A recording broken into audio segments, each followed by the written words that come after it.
হরে কৃষ্ণ। আজকে আমরা আন্তর্জাতিক কৃষ্ণ ভাবনামৃত সঙ্গে প্রতিষ্ঠাতা আচার্য কৃষ্ণ কৃপাশ্রী মূর্তি শ্রীল অভয় চরণ অরবিন্দ ভক্তি বেদান্ত স্বামী শ্রীল প্রভুপাদের লীলা পুরুষোত্তম শ্রীকৃষ্ণ নামক বইটি থেকে শাল্য ও যাদবদের মধ্যে যুদ্ধ নামক অংশটি পড়ব। শ্রীকৃষ্ণের বিভিন্ন নরলীলা বর্ণনা করবার সময় সুখদেব গোস্বামী শাল্য ও যাদবদের যুদ্ধের কাহিনীও বর্ণনা করেছিলেন। এই দানব শাল্য সৌভ নামে এক অদ্ভুত বিমান সংগ্রহ করেছিল। রাজা শাল্য ছিল শিশুপালের এক বিশেষ বন্ধু। শিশুপাল যখন রুক্মিণী দেবীকে বিবাহ করতে গিয়েছিলেন তখন শাল্য ছিল সেই বরযাত্রী দলের একজন। যাদব সেনা ও বিরোধী রাজাদের পরস্পরের যুদ্ধে শাল্য যাদব সেনার কাছে পরাজিত হয়েছিল। পরাজিত হলেও শাল্য তখন সকল রাজন্যবর্গের সামনে প্রতিজ্ঞা করেছিল যে ভবিষ্যতে সে জগৎ থেকে সমগ্র যদু বংশকে নিশ্চিহ্ন করবে। রুক্মিণীর বিবাহকালীন যুদ্ধে পরাভবের পর থেকেই সে শ্রীকৃষ্ণের প্রতি বিদ্বেষ ভাব পোষণ করে আসছিল। বস্তুত সে ছিল একটি নির্বোধ ও মূর্খ, কারণ সে শ্রীকৃষ্ণকে বধ করবার প্রতিজ্ঞা করেছিল। এইরকম মূর্খ দানবরা তাদের ভবিষ্যতের পরিকল্পনা বাস্তবায়িত করবার উদ্দেশ্যে সচরাচর দেবাদিদেব শিবের শরণাগত হয়। বল বীর্য লাভের জন্য শল্য দেবাদিদেব শিবের পাদপদ্মে আশ্রয় গ্রহণ করল। সে এক কঠোর তপস্যা আরম্ভ করল এবং সেই সময় সারা দিন সে এক মুষ্টি ভস্যের বেশি আর কিছু আহার করত না। পার্বতীপতি দেবাদিদেব শিব সাধারণত খুবই দয়াদ্র। কেউ তাকে তুষ্ট করবার জন্য কঠোর তপস্যা সাধন করলে দেবাদিদেব শিব শীঘ্রই তুষ্ট হন। 1 বছর ধরে শাল্য কঠোর তপস্যা সাধন করলে দেবাদিদেব শিব শাল্যের প্রতি সন্তুষ্ট হয়ে তাকে অভীষ্ট বর প্রার্থনা করতে নির্দেশ দিলেন। শাল্য দেবাদিদেব শিবের কাছে এমন এক শক্তিশালী বিমান কামনা করল যেটি দেব দানব মানব গন্ধর্ব নাগ এমনকি রাক্ষসরাও বিধ্বস্ত করতে সক্ষম হবে না। তাছাড়া তার ইচ্ছে মতো যে কোনো জায়গায় এবং সর্বত্র সে বিমানটিকে নিয়ে যেতে পারবে এবং বিমানটি যাদবদের কাছে এক ভয়ঙ্কর কালস্বরূপ হবে। অবিলম্বেই দেবাদিদেব শিব তাকে বর দিতে স্বীকৃত হলেন। আর ময়দানবের সহায়তায় শাল্য অবিনাশী দুর্ধর্ষ এই লৌহ বিমানটি তৈরি করল। বিশাল যন্ত্র সমন্বিত এই বিমানটি ছিল একটি বড় শহরের মতো, আর বিমানটি আকাশে অনেক উঁচুতে উঠতে পারত। বিমানটির গতিবেগ এত তীব্র ছিল যে কোনো সময় তার অবস্থান নির্ণয় করা অসম্ভব ছিল। তাই এই বিমানটিকে আক্রমণ করার কোনো প্রশ্নই ওঠে না। অন্ধকারও বিমানটি যে কোনো স্থানে সর্বত্র যেতে পারত। এই রকম অদ্ভুত বিমানটি লাভ করে শাল্য দ্বারকাপুরীর উদ্দেশ্যে যাত্রা করল। যাদবদের প্রতি দীর্ঘকাল ধরে শাল্য বৈরী ভাব পোষণ করে আসছিল। তার বিমানটি লাভ করবার মুখ্য উদ্দেশ্য ছিল দ্বারকাপুরী আক্রমণ করা। এইভাবে শুধু আকাশ থেকেই সে দ্বারকাপুরী আক্রমণ করল না, এক বিশাল পদাতিক বাহিনী দ্বারাও দ্বারকা অবরোধ করল। স্থলসেনারা দ্বারকাপুরী সুন্দর সুন্দর স্থানগুলি আক্রমণ করল। স্নানাগার, পৌর তোরণ, প্রাসাদ ও গগনস্পর্শী অট্টালিকা, পুরীর চতুর্দিকস্থ উচ্চ প্রাচীর ও পুরীর মনোরম প্রমোদ স্থানগুলি তারা ধ্বংস করতে শুরু করলো। এই সেনারা স্থলভাগ আক্রমণ করলে বিমান থেকে প্রকাণ্ড প্রস্তরখণ্ড, বৃক্ষ শাখা, বজ্র, বিষধর সাপ এবং অন্যান্য বহু ভয়ঙ্কর পদার্থ নিক্ষেপ করা হচ্ছিল। তাছাড়া শাল্য দ্বারকায় এমনই এক ঘূর্ণিঝড়ের সৃষ্টি করল যে সমস্ত আকাশ ধুলায় আবৃত হওয়ায় দ্বারকাপুরী অন্ধকারময় হয়ে উঠল। বহুকাল আগে ত্রিপুরাসুর যেমন সারা পৃথিবীতে এক ভয়ঙ্কর দুর্যোগ সৃষ্টি করেছিল, শাল্যের বিমানটিও ঠিক দ্বারকাপুরীতে সেই অবস্থাই সৃষ্টি করল। পুরীবাসীরা এমন উৎপীড়ন ও লাঞ্ছিত হলো যে এক মুহূর্তের জন্য তারা শান্তিতে বসবাস করতে পারলেন না। সেনাপতি প্রদ্যুম্নের নেতৃত্বে দ্বারকার শ্রেষ্ঠ বীরগণ শাল্যের বিমান ও স্থল সেনাদের বিরুদ্ধে আক্রমণ করল।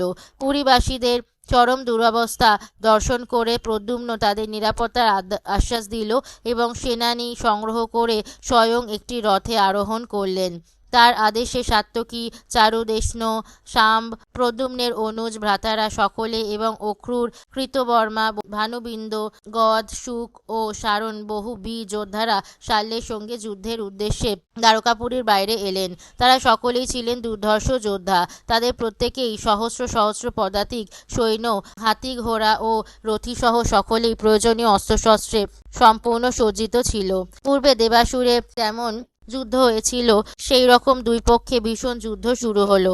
এই ভয়ঙ্কর যুদ্ধ ছিল খুবই লোমহর্ষক। সভাপতি শাল্যের বিমান থেকে গুপ্ত রহস্যমূলক আক্রমণ সকল অচিরেই প্রদ্যুম্ন বিনষ্ট করলেন। শাল্য গভীর রাতের মতো অন্ধকারময় পরিস্থিতি সৃষ্টি করেছিল। তখন অকস্মাৎ প্রদ্যুম্ন উদীয়মান সূর্যের মতো সেখানে উপস্থিত হলেন।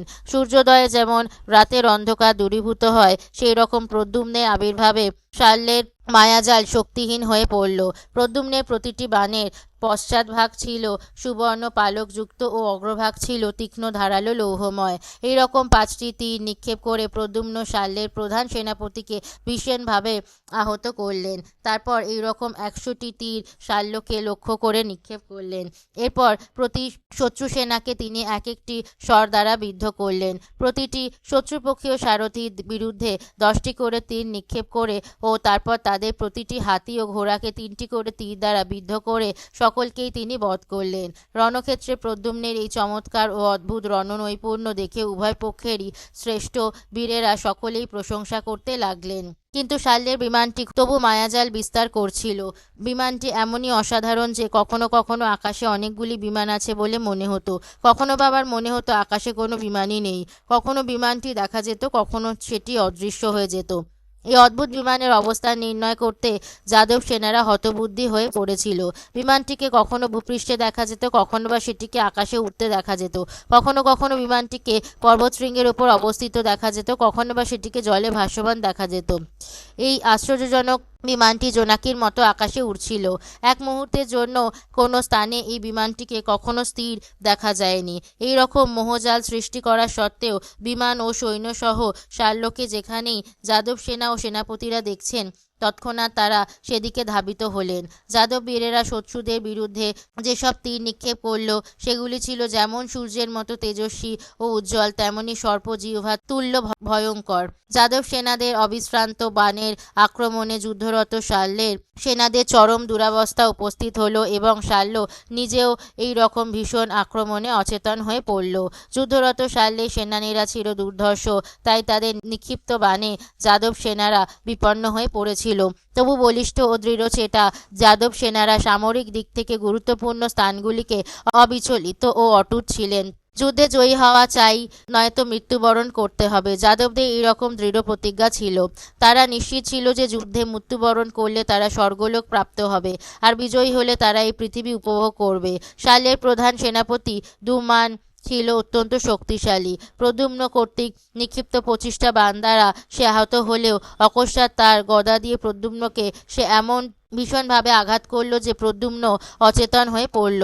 তৎক্ষণাৎ সে মরে গেছে এই প্রকার উচ্চ কোলাহল উঠল। প্রদ্যুম্নের বক্ষে প্রচণ্ড গদাঘাত একজন সাধারণ ব্যক্তির বক্ষকে বিদীর্ণ করতে পারত। দারুকের পুত্র প্রদ্যুম্নের রথ চালনা করছিল। বৈদিক রীতিনীতি অনুযায়ী যুদ্ধের সময় যোদ্ধা ও তার সারথি পরস্পর সহযোগিতা করে। এই জন্যই বিপন্ন অবস্থায় সযত্নে যোদ্ধার তত্ত্বাবধান করা সারথির কর্তব্য। 2 ঘন্টা পর একটি নিজ স্থানে প্রদ্যুম্ন সংজ্ঞা লাভ করল। যুদ্ধক্ষেত্র থেকে অন্য স্থানে নিজেকে দেখে সারথিকে ভৎসনা করে প্রদ্যুম্ন বলল, ওহে সারথি, তুমি অত্যন্ত নিন্দনীয় কাজ করেছ। যুদ্ধক্ষেত্র থেকে তুমি আমাকে এখানে নিয়ে এসেছো কেন? আমাদের বংশের কোনো বীরকে এইভাবে রণক্ষেত্র থেকে দূরে সরে থাকার ঘটনা কখনো আমি শুনিনি। যুদ্ধরত বীর কখনো রণক্ষেত্র ত্যাগ করেননি। এইভাবে আমাদের স্থানান্তরিত করে তুমি আমার প্রচুর অপযশ বৃদ্ধি করেছ। যুদ্ধ চলাকালীন আমি রণক্ষেত্র ত্যাগ করেছি বলে রটনা হবে। ওহে সারথি, আমি তোমাকে একজন কাপুরুষ ও ক্লীব বলে অভিযোগ করছি। বলো, আমার কাকা বলরাম ও পিতা কৃষ্ণের সম্মুখীন হয়ে আমি তাদের কি বলবো? সকলেই আমার কথা আলোচনা করবে, সকলেই বলবে আমি যুদ্ধক্ষেত্র থেকে পলায়ন করেছি। তারা এ সম্বন্ধে আমাকে জিজ্ঞেস করলে আমি কি উত্তর দেব? আমার ভাতৃজায়া শ্লেষাত্মক কথায় ব্যঙ্গ করে আমাকে বলবে, হে বীর, তুমি কখন এইরকম কাপুরুষ হলে? তুমি কখন এইরকম ক্লীব হলে? তোমার প্রতিদ্বন্দ্বীর কাছে কিরূপে তুমি এমন হীন হলে? হে সারথি, যুদ্ধক্ষেত্র থেকে আমাকে অপসারিত করে তুমি এক মহা অপরাধ করেছ।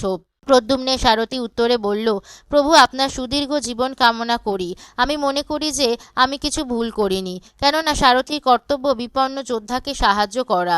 হে প্রভু, আপনি যথার্থই একজন বীর যোদ্ধা। বিপন্ন অবস্থায় পরস্পরের রক্ষা করা যোদ্ধা ও সারথীর কর্তব্য। রণক্ষেত্রে এই নীতি আমি জানতাম, তাই আমি শুধু আমার কর্তব্য পালন করেছি। শত্রু আপনাকে এমন ভীষণভাবে গদাঘাত করেছিল যে আপনি সংজ্ঞাহীন হয়ে পড়েন। শত্রুর পরিবেষ্টনের মধ্যে আপনার তখন বিপন্ন অবস্থা, তাই আমি ওই কাজ করতে বাধ্য হয়েছি। ইতি লীলা পুরুষোত্তম শ্রীকৃষ্ণ গ্রন্থের শাল্য ও যাদবদের মধ্যে যুদ্ধ নামক অধ্যায়ের ভক্তি বেদান্ত তাৎপর্য সমাপ্ত হলো। জয় জয় শ্রীলা প্রভুপাদ কি জয়। গল্পটি ভালো লাগলে অন্যদের সাথে শেয়ার করবেন, চ্যানেলটি সাবস্ক্রাইব করবেন নোটিফিকেশন পাওয়ার জন্য, আর কমেন্টে লিখবেন হরে কৃষ্ণ। ধন্যবাদ।